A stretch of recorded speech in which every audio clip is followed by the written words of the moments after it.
The Dershow. I spoke at a temple in Miami Beach, Temple Bethel. The speech was disrupted 4 times by anti-Israel people from an organization that has a fake name. They call themselves Jewish Voice for Peace, but most of them are not Jewish. They're a bunch of old line communists and radical, hardline, anti-American socialists, but they call themselves the Jewish Voice for Peace. They're not Jewish. Unfortunately, they have very little voice, and they're certainly not for peace. But they try to disrupt me, and 4 times they tried to shut me down. The police came in and took them away. But the speech went fine, and then I had dinner with a small group of people afterward, and a man came over and he introduced himself to me. His name was David, and he showed me a picture of his son. Handsome young 19-year-old boy. Look at his face. Just look at him, because I'm going to tell you something just awful about what happened to him. So you may have read about this young boy. He was murdered by Hamas on October 7th, but not just murdered. He was beheaded. And the Hamas terrorists took his head with them and put it in an ice cream freezer and then tried to sell it for $10,000.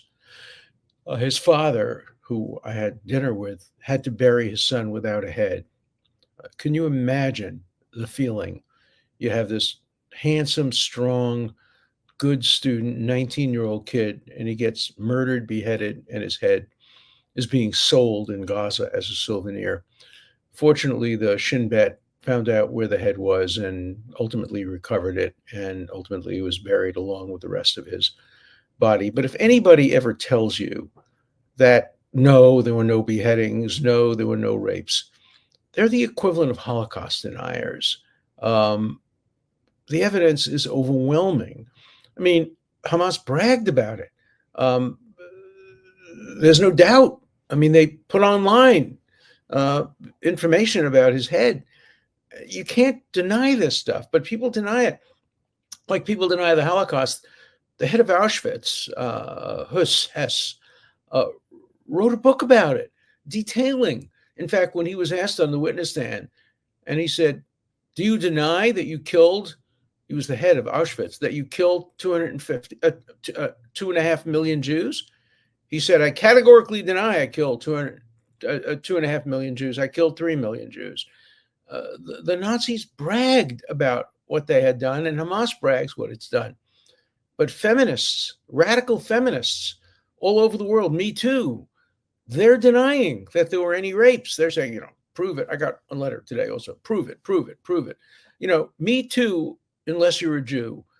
These feminists are willing to accept the word of anybody, even people who have long, long histories of lying, even people who ultimately admit they were lying. But the Me Too movement says if a woman says it, it must be true, except if you're a Jew, then, of course, we have doubts and we won't believe you.